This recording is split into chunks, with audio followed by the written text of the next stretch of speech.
We have an activity that's occurring on February 6th. It's a Thursday from 8 to 9. And it requires that you have a partner with you in the room during that session. I'd like you to invite that one partner to be with you that day. Please make sure they're committed for that session and they have cleared their calendar of other commitments so that we don't have anyone that does not have a partner for our activity that day. This person should be a grown-up, at least 18 years old. They don't need any academic experience, either current or past. They do need to be in the same room as you during our session. Wherever you are that day, they just need to be with you in that room, and you'll need a work surface of some type. And they should be able to perform a simple activity with writing and counting. I will send you some materials. So 2 things I'd like you to do is email me your preferred shipping address for me to send course materials to you, as well as your partner's full name. And we've got some interesting things that we'll be doing today. We'll be addressing our 3 basic questions and our project scope. Now you've been turning in, make sure as we start to wind down this unit that you're caught up on your coursework, especially your teach to learn conversations. It's very important that you keep up with those. It's much more, there's a lean principle of don't batch things, like don't put things in batches and hang on to them because you build up inventory, creates waste, all that sort of stuff. Well, that concept applies to doing our daily teach to learns. It's kind of like a one-piece flow conversation. It's like make one, so we do a course, move one, do a teach to learn, make one, move one. That's kind of stuff is what we want to be working on with our teach to learn conversation. We want to make sure that we get practice with these concepts and practice teaching and talking about these concepts, begin to integrate them. Often your notes prompt me to suggest, that's not exactly what the focus of that concept is, and it's very beneficial for me to see how you're discussing and teaching about those things because we can do a course correction earlier in the course rather than later. And then, of course, your system activity notes, I sent several comments back to the people that turned those in. Please look at those and we can have a conversation if you have additional questions about some of my comments on how you address those activities within your system. Any questions or comments about those particular items? Nope, we're good.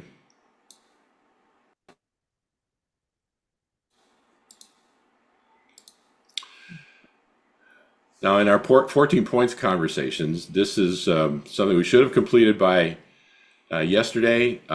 You should have turned in all 3 of your 14 points spreadsheets.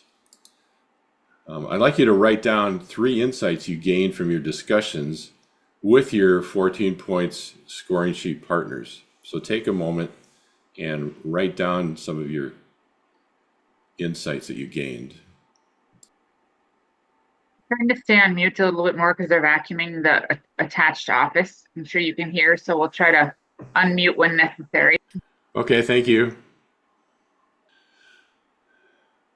We're not going to put ourselves into breakout rooms. What I'd like you to do is share your insights that you've had from those. If anybody wants to volunteer. I'll volunteer while the vacuum's not running because they're going to go to the office on the other side in a second. Sure. I apologize, I didn't turn mine in. It's right here, but I just forgot to do it, to turn it in. So I will do that when we're done here. I worked with, again, I'm a nurse by trade, but now the administrator, and I worked with people who are not in the nursing department. And I definitely felt like both struggle with they feel like the nursing office has kind of a silo management style. I guess that was worse than I recognized as far as them feeling like there is separation between departments, which affected their workflow, communication, and even quality of life at work.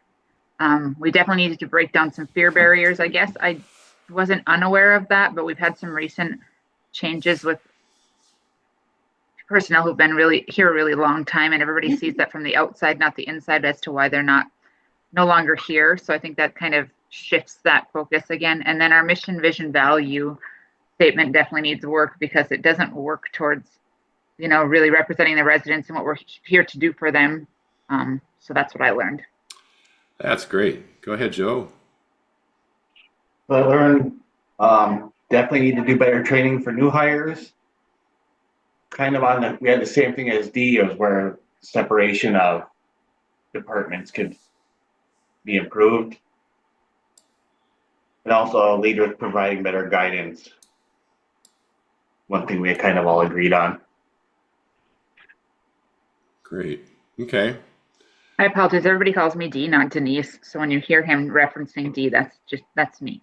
I got it. Thanks. All right, Rand, do you have something you need to share?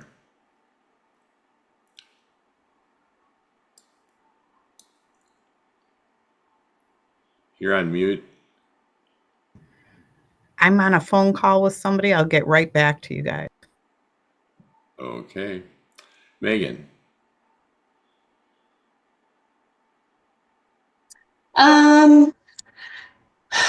I learned that overall,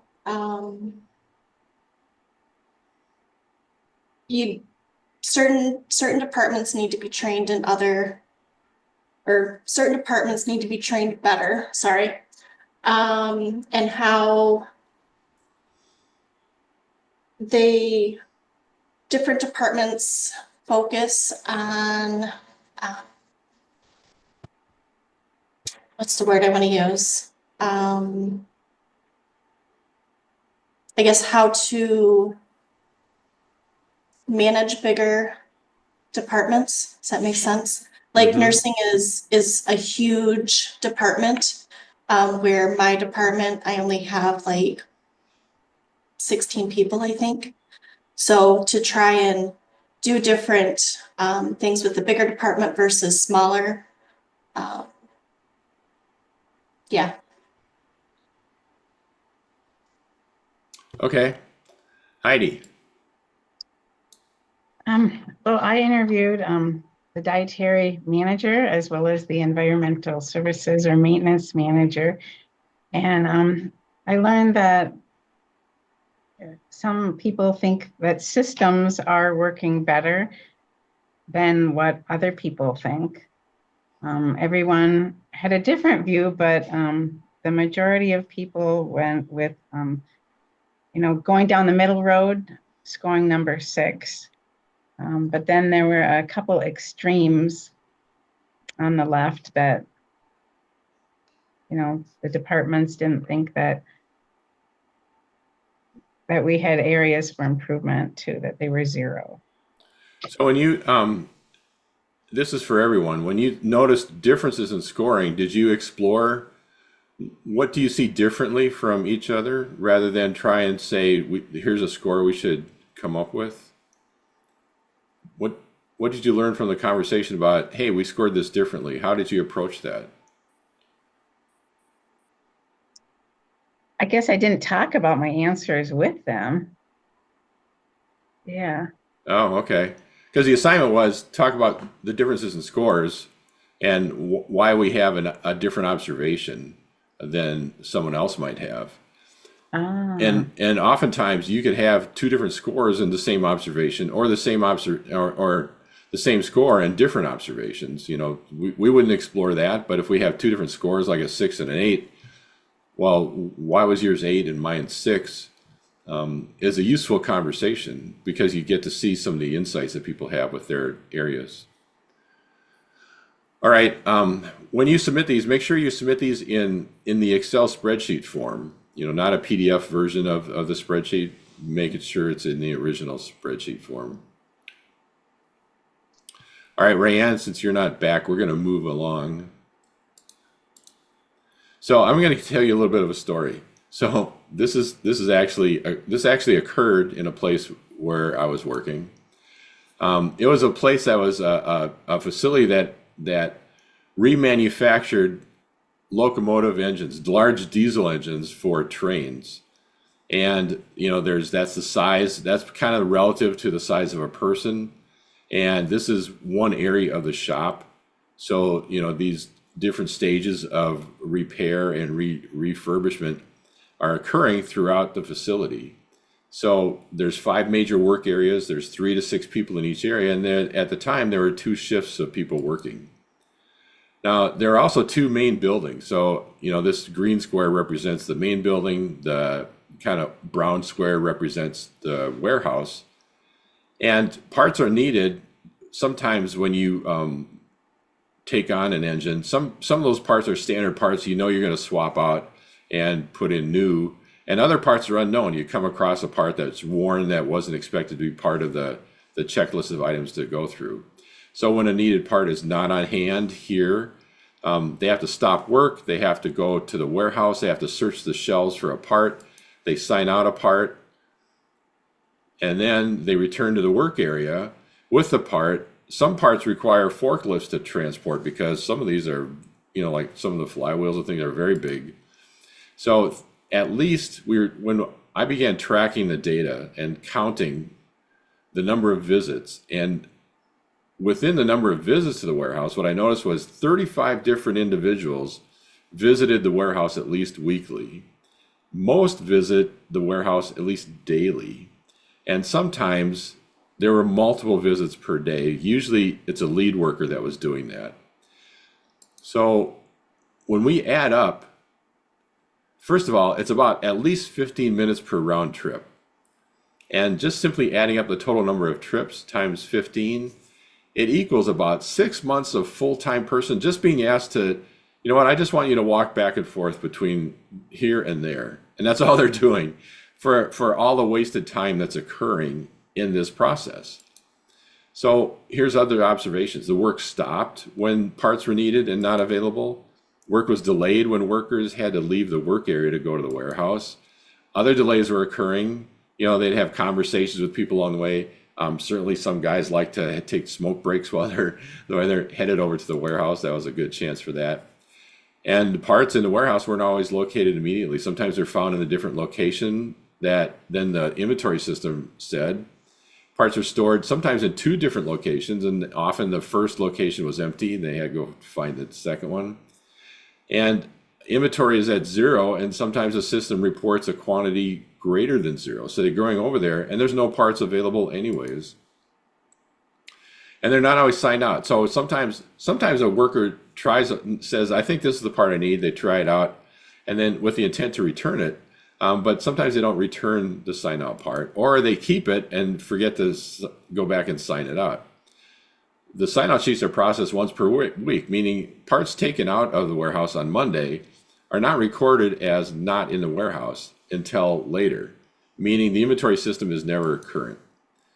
Sometimes forklifts and ladders were not immediately available to access parts on high shelves or for transport between the buildings. So one of the things we looked at is we're answering the 3 basic questions. What are we trying to accomplish? Well, we want to accomplish parts available without travel and parts available when needed. So how do we accomplish that? That would be useful answers to question number 1 in this situation.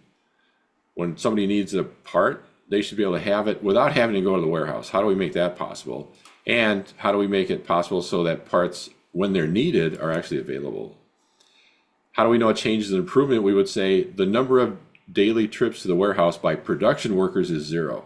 So the people who are actually doing the work, that would be like the boxes 5 and 4 and 3 in your system activity boxes that you were filling out yesterday.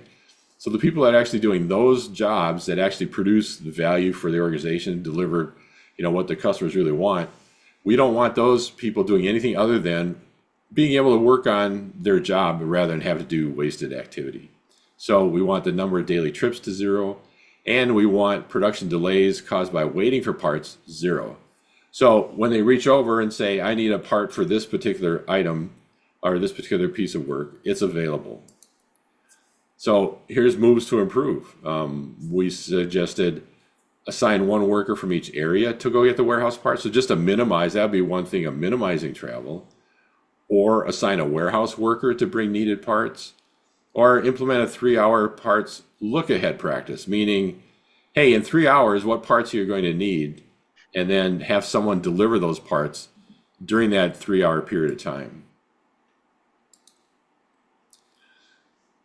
So here's one of the things that we decided to try and do.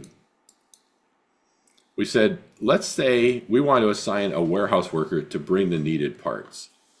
Now, oftentimes that shows up as, that sounds like a simple thing. Is it simple? What do you think has to happen in order for someone to bring parts from the warehouse to someone who needs it in the production area? What do you think has to happen? That person has to know, the warehouse worker has to know where all those parts are, the different types of parts. Yep. So if you're only having one warehouse worker, they would have to have knowledge of the whole building then, if we're assigning only one. So the warehouse worker has to have knowledge of where the parts are, which is not too hard because the inventory system kind of says here's where they're supposed to be. Now that's another issue. Are they really where they say in the inventory system? What else has to happen?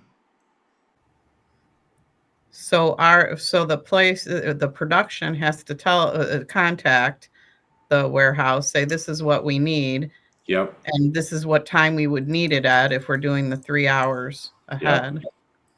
So when we take this on, we're asking ourselves, are we trying to boil the ocean? Yes. If we say we're going to jump straight ahead to hire or assign a warehouse worker to deliver the parts, that's too big a step. We don't even know if we could do this process. So what must we do? Well, first, we have to figure out, can that process work? We don't need to hire people. We can try some things out. Well, what must we learn? Can we perform the very first step of such a process? Well, what's the first step? Answering this question is how we avoid boiling the ocean. So we want to think carefully about the sequence of actions that must happen and then learn about that. So we want to ask ourselves, what's the very first thing that has to happen for this to actually succeed? And the first step to learn about would be, can a production worker actually request a part? So how could we do that? Well, a test is, we could go to 3 different of the production areas and say, show us how you request a part. And this is our first PDSA cycle. We predicted that each warehouse worker would show us and give us their process for requesting a part. Well, once we had a method to request a part, an existing form, can a warehouse, so first of all, we actually did this. We asked people to show us how they request a part. And what happened was one person pulled out a Xerox copy of a parts request form that is one of these versions of, you know how you have Xerox copies that are like, you can see it's like 6 or 7 generations old, but they've been recopying this form for quite a while. We realized that some of the parts on the list were not the parts that are currently being used. We don't buy those parts anymore. On and on. So for us to be able to have a production worker make a request, we had to make sure they had a way to request a part. That's the very first step. Can I request a part? Do I have a method to do that? So I can't even do the handoff to the warehouse worker yet. I can't even do that first step. I can't make the request. So our first step is, okay, let's fix that. Once we had a method to request a part, an existing form, now what do we need to learn? Well, can a warehouse understand what's being requested? So if you hand this form to a warehouse person, can they look at that and say, I know what you need? And oftentimes we also realize that, oh, you know what? These designations are not correct, or they're using shorthand from their area that need to be cleaned up. There's abbreviations that don't make sense, or like the part numbers have been changed since this form was last reproduced. However, once that's cleaned up, now if they're in a receipt of a parts request that can be understood, listen, everything's clean on this. Can we locate the requested part? Because we've had experience of, the part's not where it needs to be. So these are 3 very short PDSA cycles that we ran in the space of 1 day with the warehouse team. And these are quick, short, what's a test that we can run and learn from? And then we move on. Now with the requested parts located, how do we prepare to transport the requested parts? Do we have a means by which we can carry these things over? Like I said, they're heavy. So do we have forklifts available?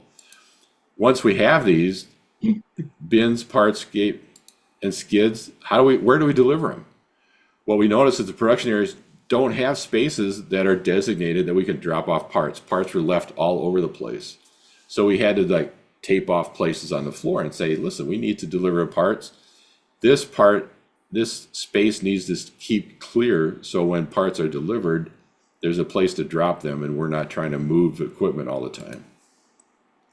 So a place to put the skids. And how do we keep that locations free from other items, which turned out to be an ongoing challenge. And so on. So you go through this, and at some point now we're ready to say, yep, now we have this process in place, we've tested it, we've done these things, and now we can create a position for a new warehouse person.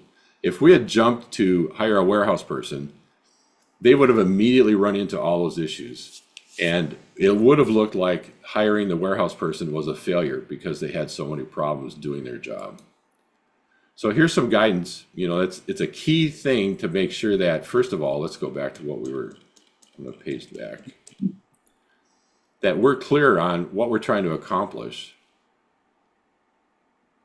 and that we don't necessarily have to, this is still a high level move. We want to scale that down. So we want to look at what are things that are part of that. That's why, for instance, your deployment flow charts are very critical in making this happen. We have to look at the step by step and don't take big steps. Look at the very basic things. This is from another Academy participant. He worked at Peckham Industries. I don't know if you guys know Peckham. They make garments and things for the military and other folks. They have people that have some types of special needs that work there. So he said, one of the things we want to be able to do is receive, inspect, and update Salesforce, which is their system, at the same time. So that's a process that was taking a long time. And then same day additional approval for repairs, or approval for additional repairs, meaning when they inspect a garment, you know what, there's things that they're asking us to do that, there's more things than what they're asking us to do that this garment has problems with. And we need to have a way to seek permission to say, you know what, yes, if we do these repairs, you will pay us. Their customers will pay us. And so then here's how they measure it. And then Rocky came up with all these different ideas of moves to improve.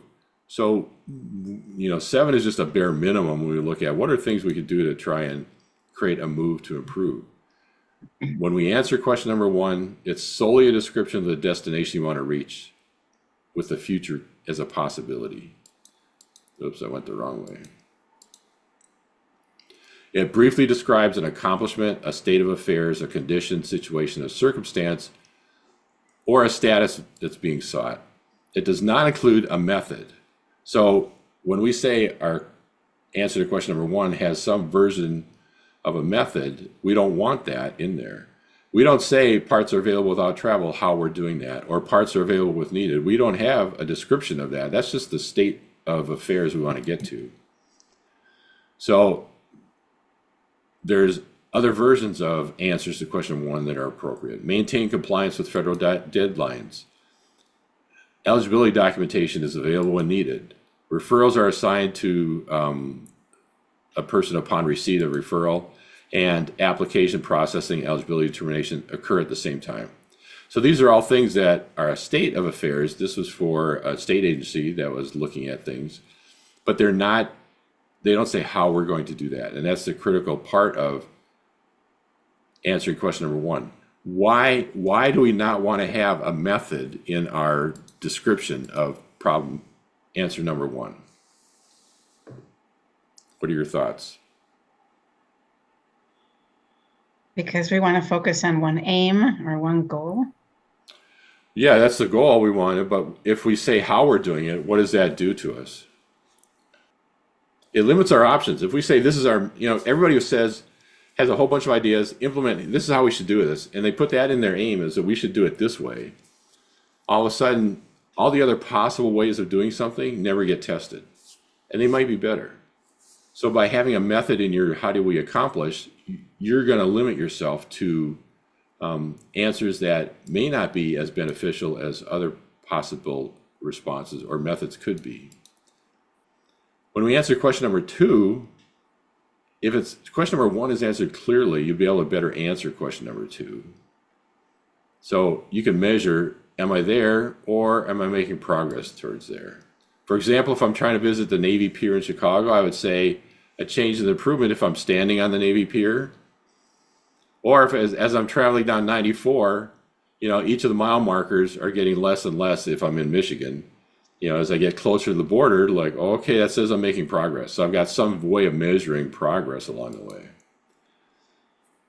Not things like we'll observe an improved result. That doesn't tell me anything. And this is better. 5 people will ask questions about this policy change today. So that's what we're looking for. Or there's not fewer this or more than that or less time. We could say 48 documents will be processed during this shift. We want specificity because then it's easy for us to say, are we getting better or not? Improved, we don't know when we look at it what improvement looks like. Now we want to define that. We define that clearly in the example I provided. So daily count of missed deadlines is 0. Could be example. Waiting time for eligibility is 0. Received referrals without assignment to, that's a vocational rehab counselor, 0. And number of cases completed with applications without, completed applications without eligibility determination, 0. So those are things that those are measures of where we want to be. And as we get our numbers closer to that, we can see we're making progress. And then finally, question number 3, what moves can we make? We want to list possible moves that are likely candidates for PDSA cycles. So your ideas for PDSA cycles come from your answers to question number 3. And in the example I gave you, we had multiple PDSA cycles from one of those possible moves. We said, you know what, that's not broken out enough. We need to break it into shorter tests. And you want to describe moves that can be tested to see if they can make your question number 1 answer more of a reality. For example, a new agenda item on a meeting.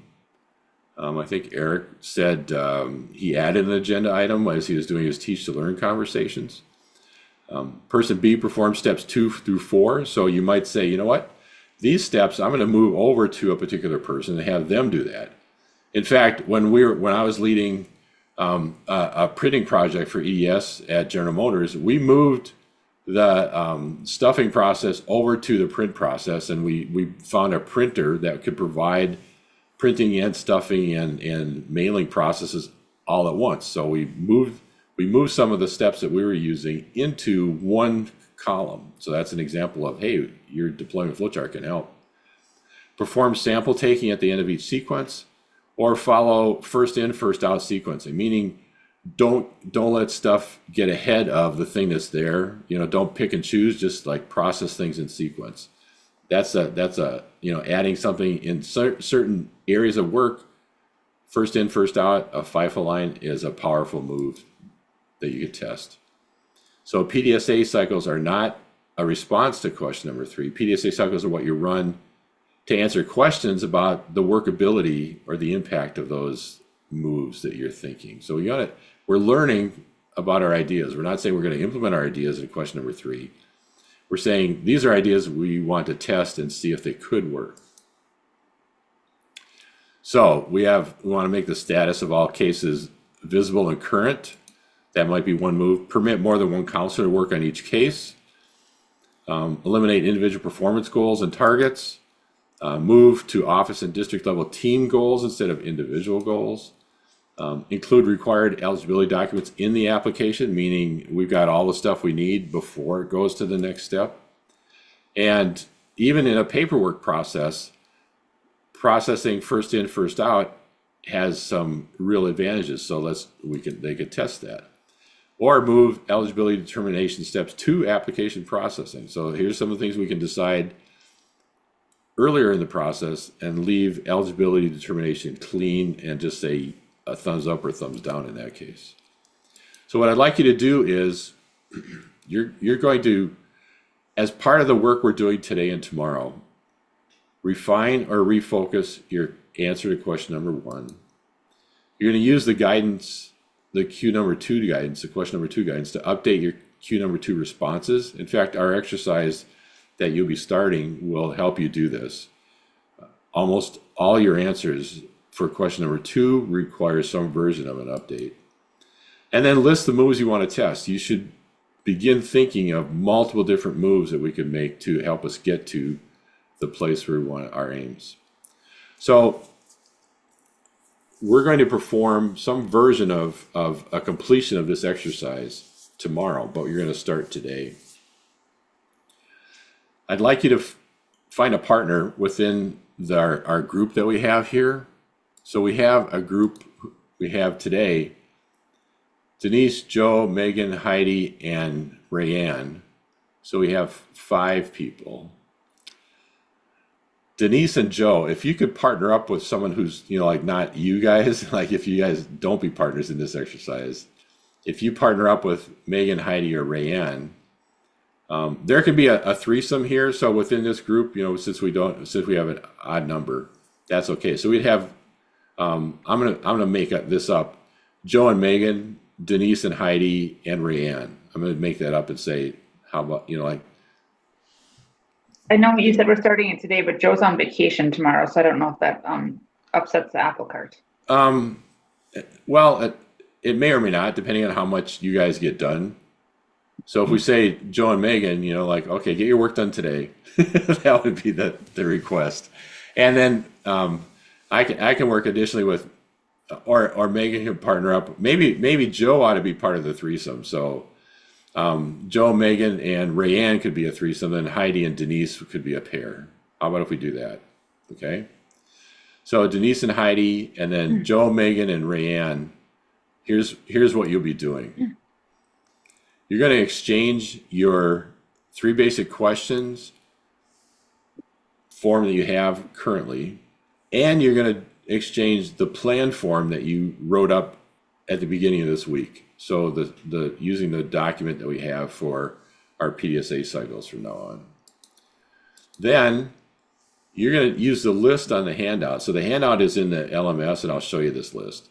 You're going to use the off-limits words list, and you're going to review your partner's documents and make a note of where you see off-limits words in either their plans. So here's what we're going to measure and observe, or in our question number 2 response especially, what are we going to measure to evaluate our improvements? And then you'll send that back to your partner or partners, and they'll edit it. And then one more time for, hey, I sent it back. Did I clean this up completely? So here's a list of off-limits words that we frequently run into. You have this handout, but can you read this on the screen as well? Can you see some things here? Now, the interesting thing is, do you see words that you've used in this list?